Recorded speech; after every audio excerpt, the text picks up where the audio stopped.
Ja dhe ëmbëlsira jonë, kompekao, është gati, është bërë shumë e shishme, unë ju sugjeroj që ta provoni, dhe pse jo të lini më njanë baklavan këtë vite dhe të gatuani këtë recetë.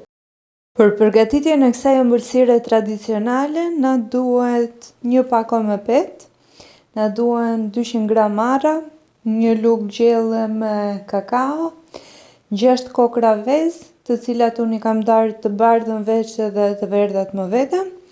Na duhen 8 lugë me miell, 7 lugë me sheqer, gjalp edhe një pluhur për pjekje. Faktikisht recetën e kompekait do e nis nga fundi. Të mund ta kishit bërë edhe me petë normalisht të bëra vetë, por unë me qenë se jam në disa ditë të ngarkuara pune, nuk pata mundësi t'i bëja vetë edhe zgjodha rrugën më të shkurtër që t'i marr petë të gatshme.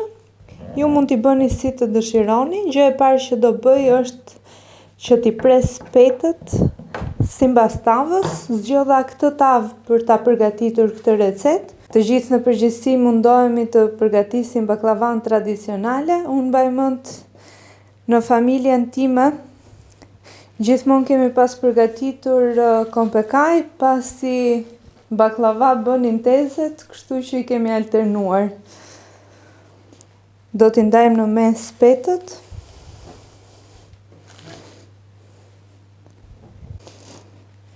Do fillojmë që ta përgatisim. Do lyejmë fillimisht me gjalp tavën.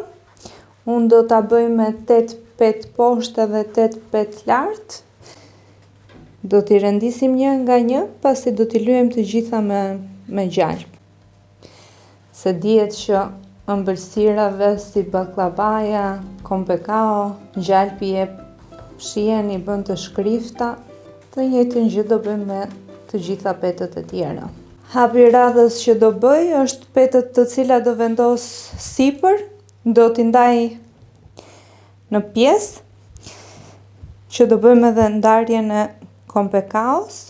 Unë e bëj këtë për më tepër kollaj, ju nëse dëshironi mund t'i lini edhe pa prerë fare.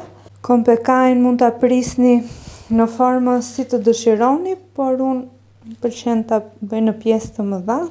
Të gjitha këto bëhen paraprakisht, pasi kur të përgatisni brumin, e mira është që mos t'ju bjerë dhe t'i keni gati direkt. Atje është edhe i gjithë sekreti i kësaj ëmbëlsire. Ndërsa me këtë këtu kam përfunduar, po e largoj dhe do ta kem gati vetëm për ta futur në furrë. Tani do filloj me përgatitjen e brumit. Do hedhim 6 vezët edhe do fillojmë që t'i rajmë me tel. Unë e kam elektronik, nëse nuk ju ndodhet në shtëpi edhe me tel dore, thjesht do t'ju mundoj pak. Harrova t'ju thoja që unë zgjedh që të bëj të bardhat më vete dhe të verdhat më vete, pasi kjo e bën që të fryhet më tepër masa edhe të bëhet më kollaj. Siç kemi rrahur vezët dikush që i kthenim tasat. Ndërkohë që vezët janë rrahur, do t'i hedhim sheqerin, do hedhim pak nga pak dhe do vazhdojmë që t'i rrajmë. T'i hedhim pjesën tjetër të sheqerit, ashtu siç ju thash janë 7 lugë sheqer. Pasi kemi rrahur dhe është tretur sheqeri, do t'i hedhim të verdhat e vezëve dhe do vazhdojmë që ta trazojmë.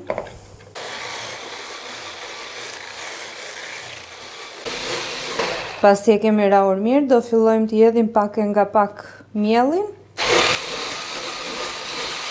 Mielli hidhet nga vash në mënyrë që edhe të përzihet mirë, edhe të mos bëni shumë rumor.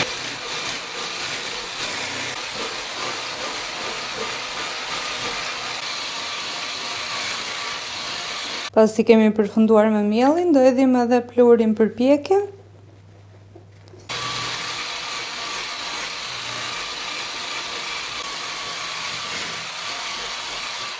Pasi kemi përzier mirë, do hedhim edhe kakaon.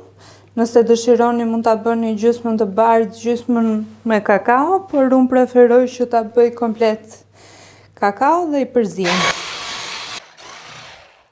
Gjë e fundit që do bëjmë është të hedhim arat, të cilat unë i kam lënë në copa pak më të mëdha pasi më pëlqen kur ndihet ara. Edhe i përzihem sërish edhe do t'i hedhim në tavë. Përzihem në këtë lloj mënyre. Dhe i kemi gati për ta hedhur. Me ndihmën e shpatullës do ta hedhim të gjithë masën në tavë.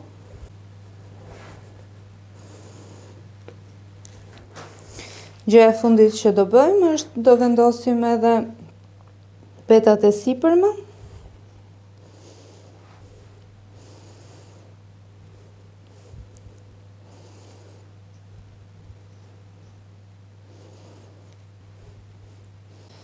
Do t'i lyejmë me gjalp. Do vendosim sërish peta.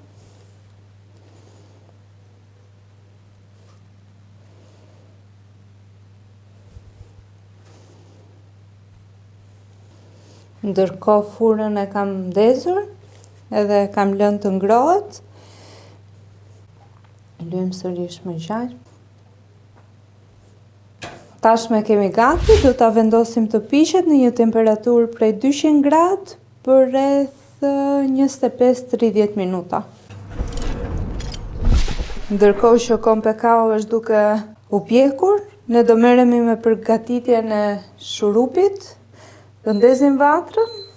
Kam hedhur 2 gota me sheqer, si këto. Do hedh edhe 2 gota me ujë. Do t'i përzihem në mënyrë që të tretet sa më kollaj sheqeri. Megjithatë, sheqeri fillon edhe tretet në momentin që nxehet uji.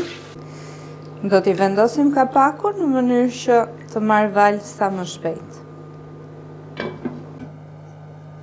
Ndërkohë që ka marrë val, do e përzihem edhe një herë, por e trazoj mirë në mënyrë që mos të ngelet as në anë. Edhe pasi ka marrë valën e parë, do ta lëm edhe për rreth 15 minuta të valoj, edhe më pas të kemi gati. Pasi e kemi lëmë për rreth 15-20 minuta, e kontrollojmë, ka filluar që të trashet. Po bëjmë gati gjysmë limoni, do t'i hedhim vetëm gjysmën e limonit, po shtrydh në shtryse në mënyrë që mos të na bien farat. I hedhim edhe limonin. E lëmë edhe 2-3 minuta, edhe e kemi gati. Edhe shurupin e kemi gati, do fikim vatrën, edhe do ta bëjmë gati për t'ja hedhur kompekaos. Ja dhe kompekaon e kemi gati, është pjekur fiks siç duhet. Megjithatë, unë ja kam bërë provën, gjithmonë duhet me një kruajtëse dhëmbësh që ta kontrolloni nëse ka kulluar, është pjekur siç duhet apo jo. Në momentin që kruajtësi e dhëmbëve del e pastër, kjo do të thotë që është i pjekur edhe i kulluar. Janë skuqur edhe petët e sipërme. Tashmë kemi gati që t'i hedhim shurupin. Ka ardhur momenti që t'i hedhim shurupin, po edhe me një garuzh në mënyrë që t'ja hedh në të gjithën. Shurupin e kemi të nxehtë, ndërkohë që kompekao është ftohur pak, jo fare e ftohtë. Ja dhe kompekaon e kemi gati, do ta lëm për disa orë dhe më pas do ta servirim.